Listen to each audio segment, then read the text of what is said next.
Good afternoon, fans. This is your girl from Mel's Match Chat, and this is your official review of WWE Summerslam 2023. How is everybody going this afternoon? I had internet issues last night, plus I fell asleep, so I had to watch it. From where I remember where I fell asleep to when it went off, and I found out it was 12:45. You think you were going to get me at 12:45 in the morning? You've got some good whatever you're smoking. Can I please have a speck of it?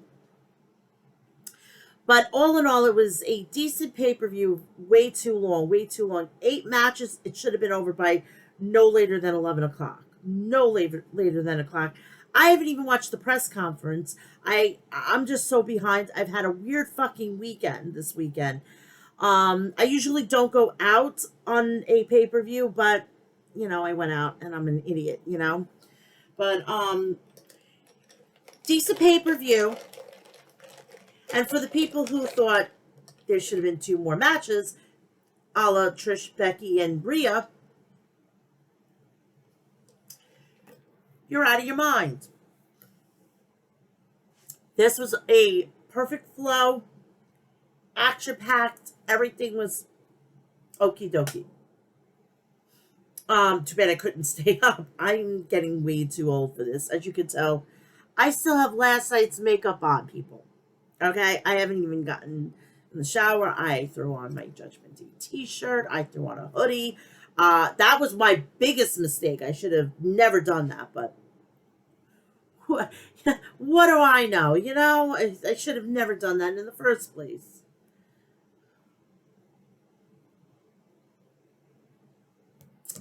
So, the matches made sense. There was shocking revelation that Jimmy turned on Jay, and LA Knight finally got a moment in the sun. We have camaraderie between Brock Lesnar and not Finn Balor, Cody Rhodes, and we have family discord in the Judgment Day. So I'm not going to stay on this too long. I want to get on with the rest of my Sunday. I got a fucking chaotic week this week, and I just want to relax for the rest of the day. I'm so sorry. But please do me a favor. If you want, check out the beginning of my preview and predictions where I touched on 4 topics, and that was new for me. That was new for me. It was a new format that I, decided to test out, and actually I had a really good time doing it. So I wish I was doing this live, but I don't trust my internet at this point. So and also please go check out episode 301. It's on my channel, so go check it out right after this. Also, please, the next time I will be on, it will be on Friday at 2 p.m. for episode 302. And please, while you're here, please like, share, subscribe, and turn on the bell for all notifications. So when I go live or I upload, depending, whenever I do something and you get a notification for the channel, you'll definitely know about it. And please, do me a favor, go check out Harry's.com for all your shaving and toiletry essentials. Please do me a favor and go check out Maestro Classics for all your beard essentials. Please go check out Liquid Death at liquiddeath.com for all your artillery for when you want to murder your thirst. Please go check out Death Wish Coffee at deathwishcoffee.com. They have killer coffee. They have a new brew, which is the hazelnut chocolate, which is inspired by Nutella. I cannot wait to try that with vanilla. Like, make 2 cups, pour them together, and see how that pans out. Please also, August 18th, HOG Wrestling is presenting High Intensity 10. The main event will be Hiroshi Tanahashi from New Japan taking on world champion Matt Cardona, formerly known as Zack Ryder. All right, I'm going to get right into the review, and then I'm going to get you out of here. Hopefully this is under an hour. I'm exhausted. I'm totally tired. I need more sleep. Am I going to get it? Most likely not. But a girl can dream,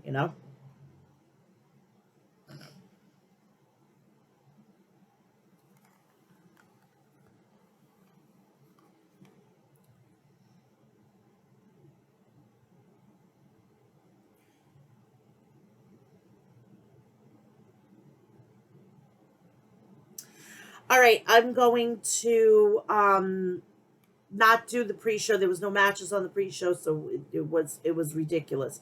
But I want to make an announcement. I think it's going to happen starting tomorrow night. They will be having Wade Barrett, Michael Cole, and Kevin Patrick on Monday Night Raw.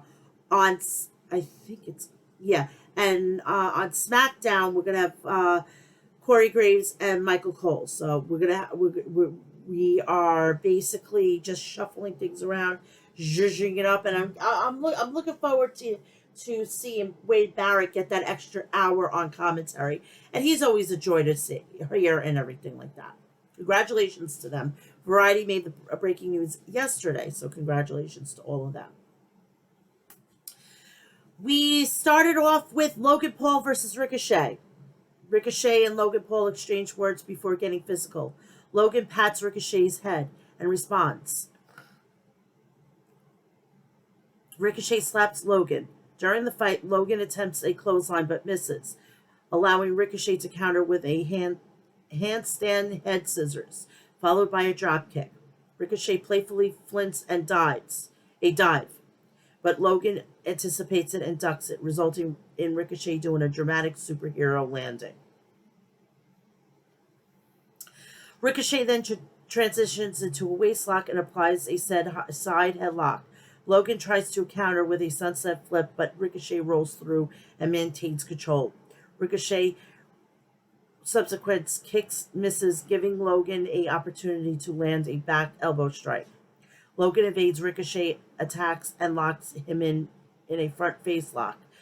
He then executes a hip lock takedown, followed by a reverse chin lock. The intense back and forth between the two competitors continues. To avoid Ricochet's spin kick, Logan cleverly holds onto the ropes. Ricochet retaliates with a shoulder attack from the apron, but Logan prevents him from re-entering the ring and proceeds to choke him against the ropes, taking the action to the apron. Logan delivers strong forearms to Ricochet's back and executes a backbreaker onto the apron, inflicting significant pain. During the match, Logan taunts Samantha by telling her that he is going to hurt her man badly. Back in the ring, Logan lands a punch to Ricochet midsection and continues with a barrage of punches, leading the referee to issue a warning. Logan then placed Ricochet on the turnbuckles and executes a running power slam, nearly securing a pin. Following the power slam, Logan performs a slam and follows it up with a boot to the Ricochet's chest, followed by a split leg drop for another near fall. However, Ricochet manages to escape a slam attempt and counters with a powerful spinebuster. Thank you, Triple H. Shift the momentum in his favor. The intense back and forth battle continues, showcasing the athleticism and determination of both wrestlers. Ricochet executes a people's moonsault, an impressive move, and goes for a pin, resulting in a near fall. He follows up with a fury of punches and kicks, displaying his high-flying striking abilities. However, Logan counters with a back body drop, using his strength to throw Ricochet over his head. Not to be outdone, Logan showcases his agility by springing off the ropes and delivering a clothesline to Ricochet, who positioned on the ramp. Both competitors continue to push their limits, demonstrating their unique skills and determination to gain the upper hand in this thrilling contest. The engage in series and intense moves and a near fall, with both wrestlers showing their skills and resilience. Logan starts off with a series of punches to Ricochet's midsection, prompting a warning from the referee. He continues with more punches and puts Ricochet on the turnbuckles before executing a running power slam and a slam for a near fall. Ricochet managed to counter Logan's moves and responds with a spinebuster and a people's moonsault.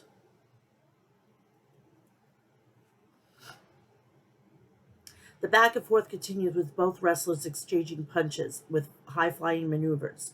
Ricochet demonstrates his agility with a Spanish fly on the floor, while Logan delivers a buckshot lariat and a crossbody off the top rope. Every time that he does that, do you know how many people from like AEW, oh, he's stealing his move? It's a fucking lariat.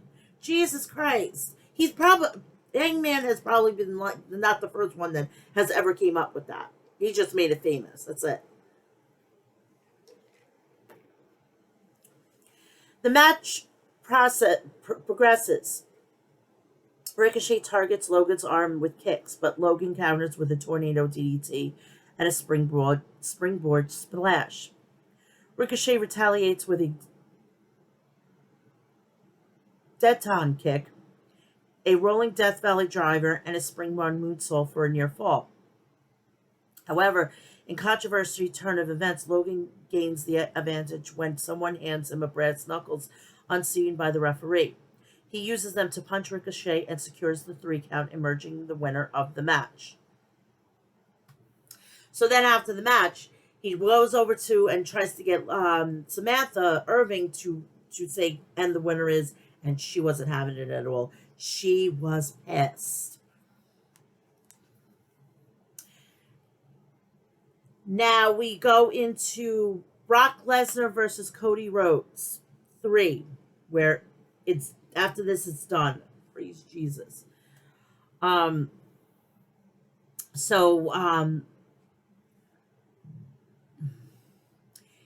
Cody Rhodes dedicated this match to his wife, because subsequently she's from Detroit, Michigan. So, and I thought that was sweet of him. So in this intense match, Cody and Brock, the action starts before the bell rings, as Cody launches a surprise attack on Brock. However, Brock quickly counters with a powerful German suplex, demonstrating his strength and dominance. Cody tries to gain the upper hand with a series of strikes, including a drop-down uppercut and 2 beautiful disaster kicks. But Brock remains standing. Undeterred, Cody goes for a 3rd beautiful disaster kick, but Brock manages to push him away.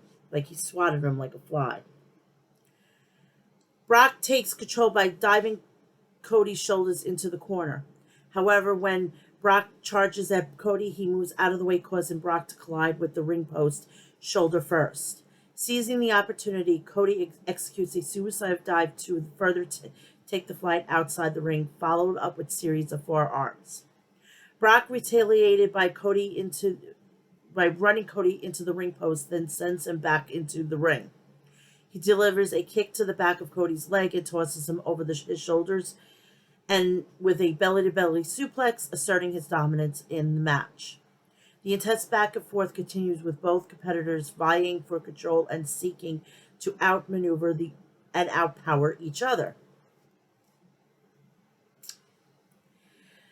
Brock dominated early, delivering multiple German suplexes and sending Cody to the outside.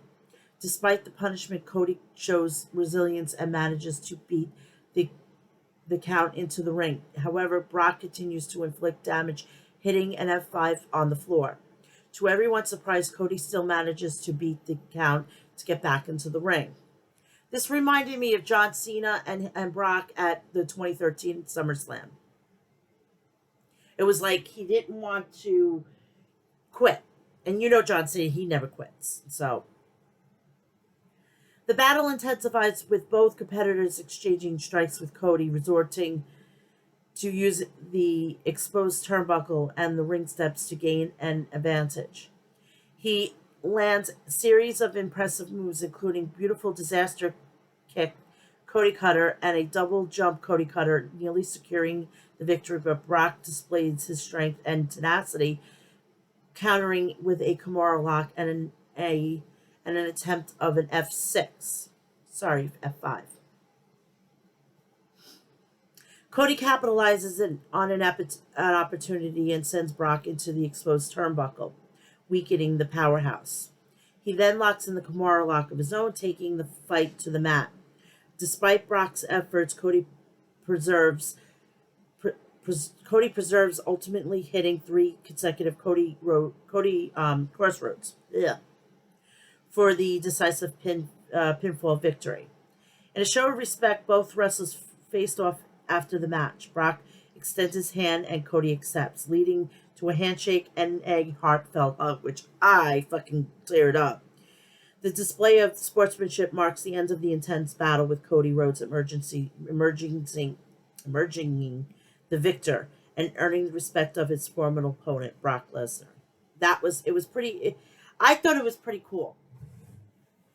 Knowing that Brock Lesnar is such like this supposed bit asshole. He's not, all right? He's really not. He just doesn't want to be bothered. And I completely understand.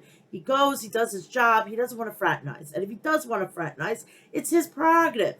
Leave the guy alone. He's not an asshole. You know, he's a private fucking guy. You know, he's not even on. They forced him to get a Twitter, and he doesn't even. They don't even. Brock doesn't even run his own Twitter. WWE does.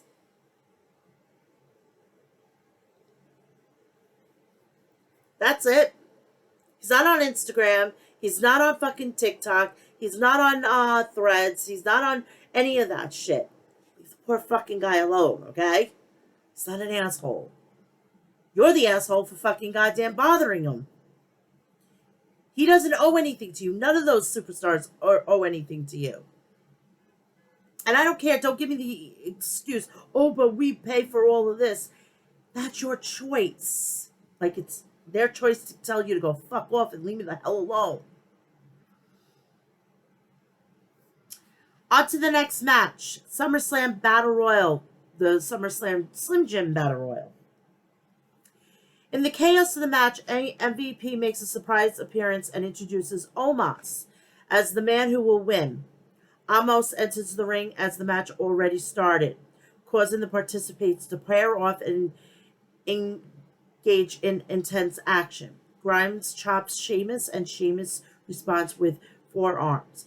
Omos wastes no time and quickly eliminates Cruz with a powerful toss over the top rope. He then press slams JD onto Cruz on the outside. Omos continues his dominance and displays by eliminated Boogs with a forearm, followed by Butch, Ridge, and several others trying to take him down together. Sheamus and Ridge exchange forearms from the apron, but Omos opts not to eliminate Sheamus while he's on the apron.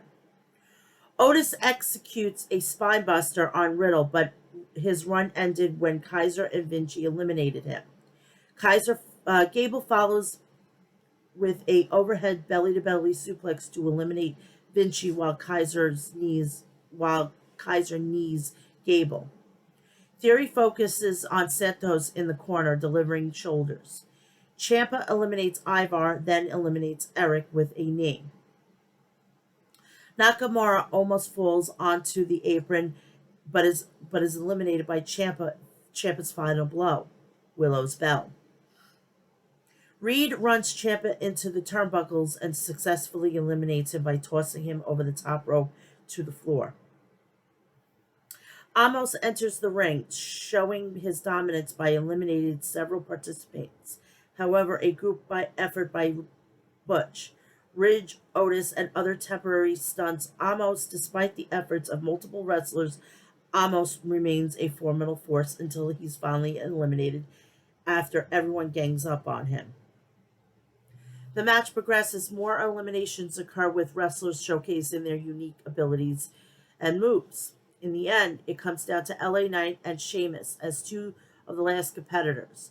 They engage in back and forth exchanges, with LA Knight ultimately getting the upper hand and securing the victory by eliminating Sheamus. LA Knight emerges the winner of the SummerSlam Battle Royal, SummerSlam Slim Jim Battle Royal.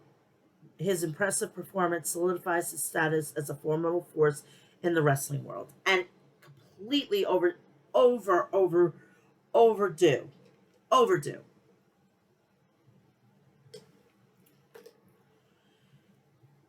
If you ever want to make a great iced tea, Do it in a shaker cup. Chef's kiss. MMA rules. Shayna Baszler versus Ronda Rousey. In this intense, heart-hitting matchup between Ronda Rousey and Shayna Baszler, both fighters go out utilizing MMA backgrounds to deliver a barrage of strikes, takedowns, and submission attempts. The action sees back and forth exchanges with Ronda and Shayna trading punches, knees, and kicks. Both fighters attempt a lock in submission holds, with Ronda going for a cross arm breaker and Shayna countering with a knee bar and a heel hook. The match spills to the outside, with Ronda and Shayna continuing their battle, even with medical staff checking on Shayna back in the ring. Ronda shows her determination by throwing the medical staff away, demanding Shayna to get up and continue to fight. Shayna responds with German suplexes and applies the THRU clutch on Ronda, but Ronda manages to escape and attempts an armbar. Shayna counters with an ankle lock, and Ronda retaliates with a rear naked choke. The match reaches a climax moment when Ronda misses a jumping knee, and Shayna seizes the opportunity to apply the THRU clutch once again. As pressure mounts, Ronda ultimately passes out, leading the referee to call for the bell. Shayna Baszler emerges victorious and in this grueling battle of MMA trained fighters, proving their resilience and submission. The crowd, comprising of 59,194 fans, witnessed the electrifying contest that showcases the skills and intensity both by Shayna Baszler and Ronda Rousey. Now, I went to watch the rest of this, but I fell asleep through half of this. So this is where I said, check please, I'm going to bed, okay? My mistake, I should have fucking goddamn watched it in here, which is my kitchen office, multi-use room. And I got myself cozy, I got myself warm, and I got underneath the covers.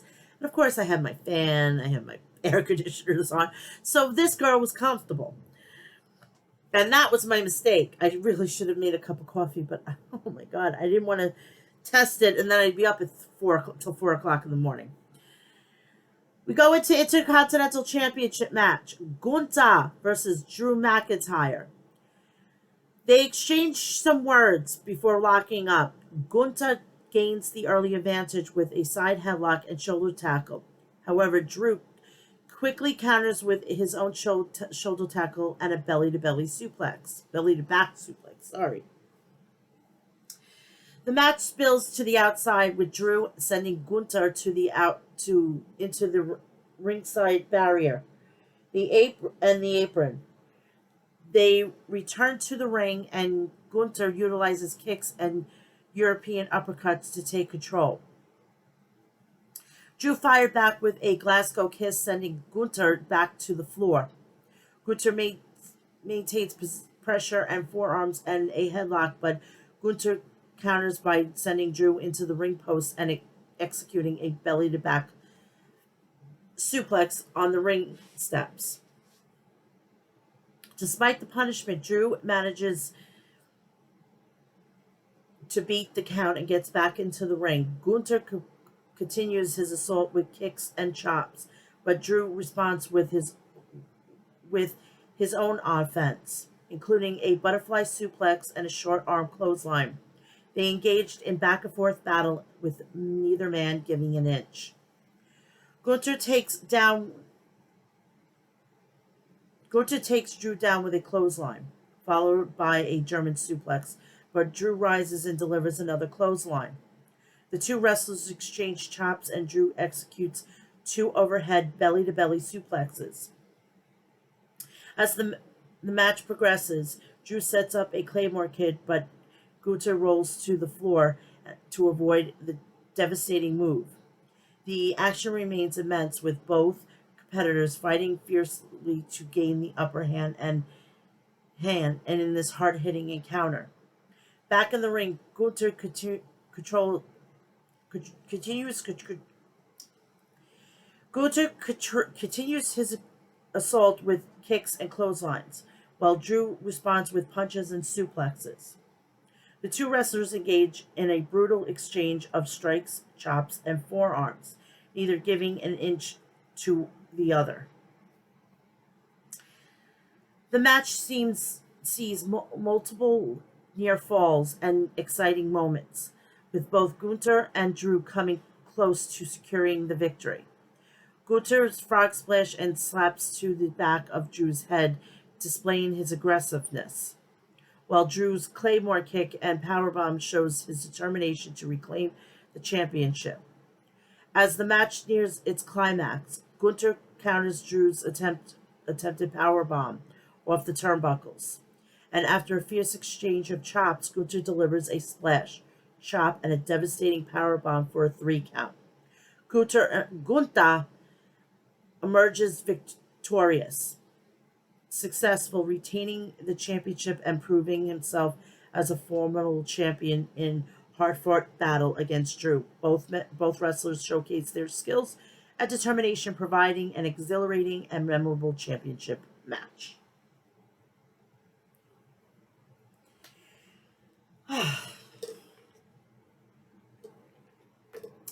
Now the question is, who's going to be the next opponent?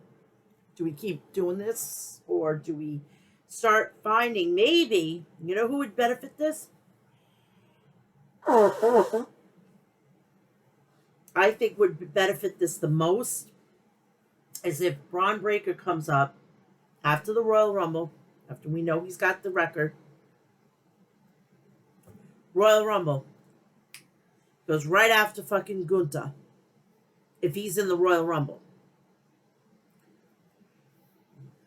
Which I think Gunther should be the 2024 winner. That's just me. Or even do it. I'd even keep the fucking title on him until WrestleMania. Take the whatever title that he's supposed to be getting, and then relinquish it. Nobody's ever beaten me for it, so why should I have to defend it here? Do it, and then that's going to take you all the way into a summer program of next year. I just set you up for next year for the world title and the Intercontinental title. Pay me, Vince. Oh, that's right, you can't afford me. Or, the looks of these, you definitely can't afford me. Maybe Ari Emanuel can afford me. World Championship match, Seth freaking Rollins versus Finn Balor. Before the bell rings, Vince takes the initiative by attacking Seth from behind, setting the tone for a fierce battle. Throughout the match, both competitors target each other's arms, trying to weaken their opponent's offense capabilities. They exchange strikes, kicks, and grapple for control. Finn utilizes his technical skills, applying arm bars and hammerlocks, while Seth responds with a combination of strikes and suplexes. The match spills to the outside, with Finn hitting suicide dive on Seth, showcasing his high-flying abilities. Both wrestlers continue to deliver punishing moves, with Finn targeting Seth's arm and Seth trying to weaken Finn with his signature moves. As the match nears its climax, both competitors exchange near falls and signature moves, displaying their resilience and determination to win the championship. However, the match takes a dramatic turn when Damian Priest, carrying his Money in the Bank briefcase, gets involved, leading to interference from Rhea Ripley and Dominic Mysterio. I only do the Spanish enunciation on Dominic, not Ray. So if you're wondering why I say Mysterio for Ray and I say Mysterio for Dominic, you know where my fucking loyalty lies. I mean, come on. I'm a Judgment Day girl. Priest attempts to distract Finn, suggests to use the briefcase as a weapon, but Finn refuses. The distraction creates the opportunity for Seth to capitalize and hit the stomp for a pinfall victory. successful retaining the championship. Despite the interference and distraction, Seth emerges as the winner. The match concludes with Seth celebrating his hard-fought victory, leaving the crowd with an exhilarating championship bout. My favorite part of the fucking night. I was so happy. I felt like I was doing the fandango dance. I swear. This morning, I swear to Jesus, I felt like I was doing the fandango dance. I was like, yes, thank you, Jesus Christ. Now, please, Andrade, do us a favor. Get your woman pregnant. We won't see her for a year and a half. Then we'll start to appreciate her all over again. It's just something that you could do for us fans, us loyal wrestling fans. My lips have been dry all fucking weekend. Sorry, people. WWE Women's Championship match. Asuka versus Charlotte Flair versus Bianca Belair. The three competitors showcased their immense skills and determination, creating an unforgettable match that kept the audience at the edge of their seat. I didn't see it at all. As the match unfolded, all three competitors demonstrated their unique abilities, exchanged offense, and near falls. The match intensifies with impressive maneuvers and counters, making it a true display of athleticism and ring wrestling powerness. A pivotal moment occurred when Bianca Belair appeared to suffer a knee injury after landing on the ring steps. Medical staff attended to her, but Bianca showed her resilience and returned to the action to continue her pursuit of the title. In a shocking twist, Io Sky and Bayley interfered in the match, targeting both Asuka and Charlotte. Their unexpected attack added further chaos to the already intense contest. In the climax of the match, Asuka momentarily gained the advantage with an Asuka lock applied on Bianca. However, Charlotte manages to break up the submission attempt, leading a series of near falls and dramatic exchanges between all three competitors. Ultimately, it was Bianca Belair who seized the opportunity, executed an inside cradle on Asuka for the decisive 3 count. With this victory, Bianca Belair secured the WWE Women's Championship, marking a milestone moment in her career. The post-match events continued to be eventful, with Io Sky and Bayley interfering still playing a role. The celebration of Bianca's victory was disrupted when Io attacked her with the briefcase, targeting her leg. And then she cashed in the Money in the Bank briefcase, and we have another new Women's Champion, and it's Io Sky versus Bianca Belair. So Io emerges triumphant in a hard-fought battle, capturing the championship with an impressive moonsault that secured the 3 count and marked the beginning of her reign as new champion. Following the match, Bayley, who had played a significant role in the proceedings, joined Io Sky in the ring for a joyous celebration. The champions were soon joined by Dakota Kai, forming a powerful alliance that promises to shake up WWE landscape. Now, I want to bring this into light. Kairi Sane has come to terms to come back to the WWE. So what I'm thinking, they're going to break up Damage Control. Io is going to team up with Asuka and Kairi Sane, and we're going to have maybe the Asian Bombshells or the Tokyo Terror Connection or something like that, or something cool. But that's what I'm feeling. And if that's the case, it's then going to shift the women's focus on SmackDown, because that means it'll be a lot more interesting. Now, that's a step in the right direction, and I'm going to be all for that. But it's going to be very like touch and go and everything like that. So we have the main event. The undisputed WWE Championship Tribal Combat match. Roman Reigns versus Jey Uso. I gotta check my texts. Just want to check to see if there was any family texts. Family texts, I stop everything. All right, just to let you know, newbies here. Um, Roman Reigns and Jey Uso engaged in a fierce battle for supremacy. Roman Reigns displayed a dominance early on, but Jey fought back with resilience and determination, utilizing the environment around him to gain the upper hand. The match progressed. Both competitors brought out kendo sticks, chairs, and even a table, delivering punishing blows to each other. The environment of Paul Heyman added in an additional layer of drama and to the proceedings, as he attempted to sway the match's outcome on Roman's favor. However, the tensions escalated further when Jay's cousin, Solo Sikoa, made an unexpected appearance and seemed to be torn between loyalty to Roman and supporting Jay. Ultimately, Solo's indecision led to his downfall, as Roman took advantage to the distraction to deliver a brutal spear through the ringside barrier. As the match neared its climax, Jimmy Uso, Jay's other cousin, made a Jay's other brother made a shocking return and intervened in the contest. Despite Jay's best efforts, Jimmy unexpectedly attacked him with a super kick, aligning himself with Roman in a shocking turn of events. The chaos continued, with Jimmy assisting Roman and in spearing Jay through a table, securing a victory and retaining the championship. The sight of both cousins standing together in allegiance to Roman Reigns marked a significant shift in the landscape of WWE. So this is another fucking story. This is just another fucking layer to this whole thing. My God, this is worse than a fucking apple strudel or a multi-layered cake.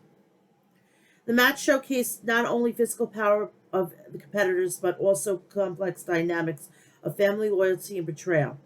The story that unfolded left the fans stunned and intrigued about the future repercussions of the unexpected alliance.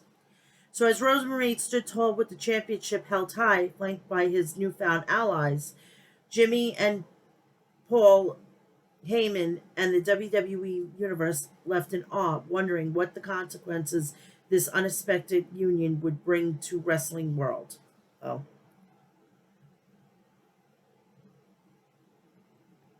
And that is it. Under 45 minutes. Something really easy and simple. Not too shabby, as I call it. So, who's next? Sorry, I took that from Goldberg, but who's next? I know, okay, I know for a fact that there's going to be brother against brother, but we don't know the three in the mix of Sikoa and the Usos. Roman is done to probably pass Survivor Series. If we're gonna do War Games, Roman doesn't need to be there unless they're gonna put the Bloodline in there, and they're gonna feud with some other group of guys. But